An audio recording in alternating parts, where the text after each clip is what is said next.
बिहार में गंगा के किनारे दिन में तो सब कुछ बिल्कुल नॉर्मल लगता है, लेकिन जैसे ही रात होती है वहाँ के अंधेरे में कुछ ऐसे राज दफन है जिन्हें छेड़ना शायद अच्छा आइडिया नहीं है।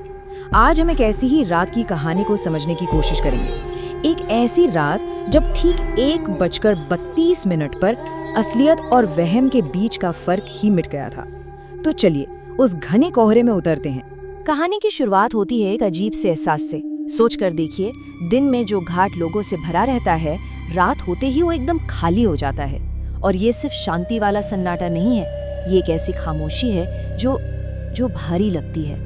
ऐसा महसूस होता है जैसे हर आवाज भी कुछ बुरा होने का इशारा कर रही हो। और बस यहीं गंगा दियारा के इसी इलाके में इस कहानी की जमीन तैयार होती है। तो कहानी का जो मुख्य किरदार है वो कोई हीरो नहीं है, बिल्कुल एक आम इंसान है, एक कंस्ट्रक्शन साइट पर काम करने वाला। और उसका काम क्या है? रात के वक्त एक ऐसी सुनसान जगह की निगरानी करना जहां दूर दूर तक किसी इंसानी बस्ती का नामो निशान तक नहीं है। अब उस रात बाकी रातों से कुछ अलग था। एक तो ठंड बहुत ज्यादा थी और कोहरा इतना घना था कि लग रहा था जैसे जमीन से ही निकल कर आ रहा हो। इस पूरे माहौल ने उस कैंप के अकेलेपन को आप कह सकते हैं और भी गहरा कर दिया था। ऊपर से तो सब सामान्य लग रहा था, पर उस कोहरे की चादर के नीचे कुछ बदलने वाला था। और यहीं से कहानी में पहला ट्विस्ट आता है। कैंप का चौकीदार भोला एक अजीब सी चेतावनी देता है कि निशान निकल आया है। अब सुनने वाले के लिए यानी नैरेटर के लिए ये बिहार का एक और अंधविश्वास था। उसने हंसकर बात टाल दी, लेकिन भोला की आंखों में जो डर था ना, वो मजाक नहीं था। वो डर एक ऐसी हकीकत का था जिसे नजरअंदाज करने की कीमत बहुत भारी पड़ सकती थी। तो चेतावनी को तो अनसुना कर दिया गया। नरेटर अपनी टॉर्च उठाकर साइट चेक करने निकल पड़ता है। उसे भला क्या पता था कि कोहरे में उठाया गया हर कदम उसे एक अनजाने खतरे के और भी पास ले जा रहा है।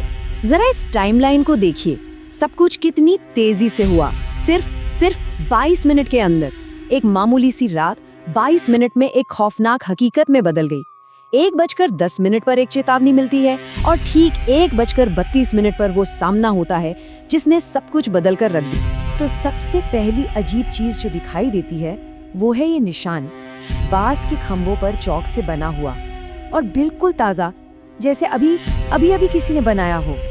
सवाल ये है कि इतनी रात में ऐसी सुनसान जगह पर ये कौन कर सकता है? ये किसी बच्चे का काम तो बिल्कुल नहीं लग रहा था। नदी के पास पहुंचते ही मामला और भी अजीब हो जाता है। पहले तो रेत पर एक सीधी लकीर दिखती है जो सीधा नदी में जा रही है। फिर उसके साथ साथ किसी वयस्क के नंगे पैरों के निशान। लेकिन सबसे अजीब बात तो अब आने वाली है। हर पैर के निशान के अंदर गर्म पानी भरा हुआ था, जैसे किसी ने रोते हुए आंसू टपकाए हों।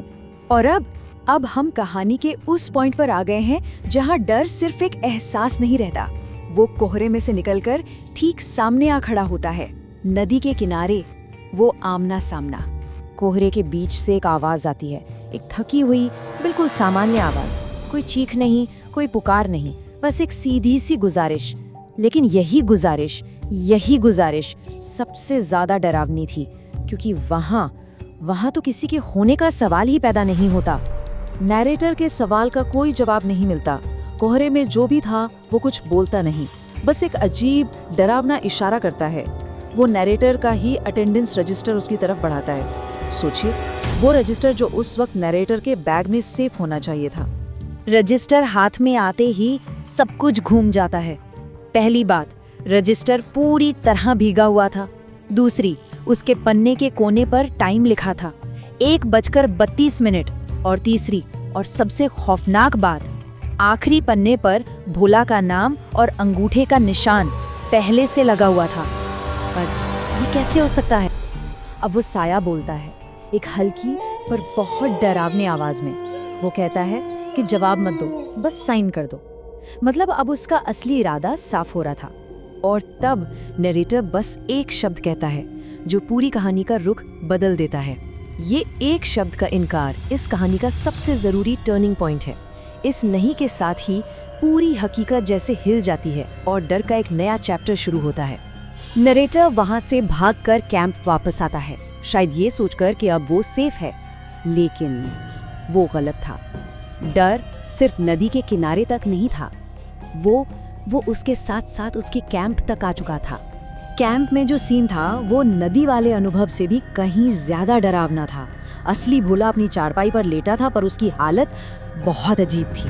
आंखें खुली हुई, बिना पलक झपकाए, चेहरा बिल्कुल ब्लैंक, और उसके पैर जैसे जमीन ने पकड़ लिए हों, गीली रेत में धंस गए थे। भोला कुछ बोलता है, लेकिन उसकी आवाज में कोई इमोशन नहीं था, एकदम फ्लैट बेजान आवाज। और वो वही चेतावनी दोहराता है। अब तो ये बिल्कुल साफ हो गया था कि ये कोई अंधविश्वास नहीं, ये एक भयानक सच्चाई थी।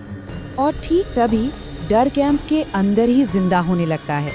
चौक घिसने की आवाज आती है, खर खर खर, और वही निशान कैंप के अंदर बांस के ढेर पर अपने आप बन जाता है। इतना ही नहीं, रेत पर एक लकीर खुद ब खुद खिंचने लगती है, सीधा भोला की चारपाई की तरफ। और अब आता है इस कहानी का सबसे दिमाग घुमा देने वाला पल। नरेटर के फोन पर एक अनजान नंबर से वीडियो आता है। वीडियो में कौन है? वो खुद है, नदी के किनारे खड़ा हुआ। टाइम क्या है? ठीक 1:32, जबकि वो असल में कैंप में खड़ा है। ये सिर्फ डर नहीं था, ये हकीकत का टूटना था। वो एक ही टाइम पर दो जगह पर कैसे हो सकता है? ऐसा लग रहा था जैसे वो उस 1:32 के पल में हमेशा के लिए कैद हो गया। खैर, रात जैसे तैसे बीतती है, सुबह की पहली रोशनी आती है और एक झूठा सा सुकून लाती है। एक पल के लिए लगता है जैसे रात में जो कुछ भी हुआ वो बस एक बुरा सपना था। सुबह होते ही रात के डर का हर सबूत गायब हो चुका था। निशान मिट गए थे, रेत बिल्कुल साफ थी।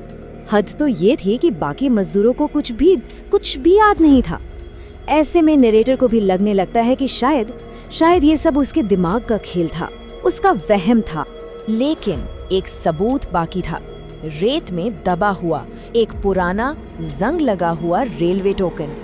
ये वहम नहीं हो सकता था। और उस टोकन पर खरोच कर लिखा था 1:32, ठीक वही वक्त। ये इस बात का पक्का सबूत था कि जो कुछ भी हुआ वो असलियत थी। तो आखिर ये निशान था क्या? कोई भटकती आत्मा, कोई पुराना अंधविश्वास, या वक्त का एक अजीब लूप? कहानी खत्म होते होते हमें एक सवाल के साथ नहीं, बल्कि एक चेतावनी के साथ छोड़ जाती है कि कुछ अनजानी ताकतों को अनदेखा करना ही सही है। क्योंकि अगर निशान को जवाब दिया तो शायद वो जवाब में आपका वक्त ही ले लेगा।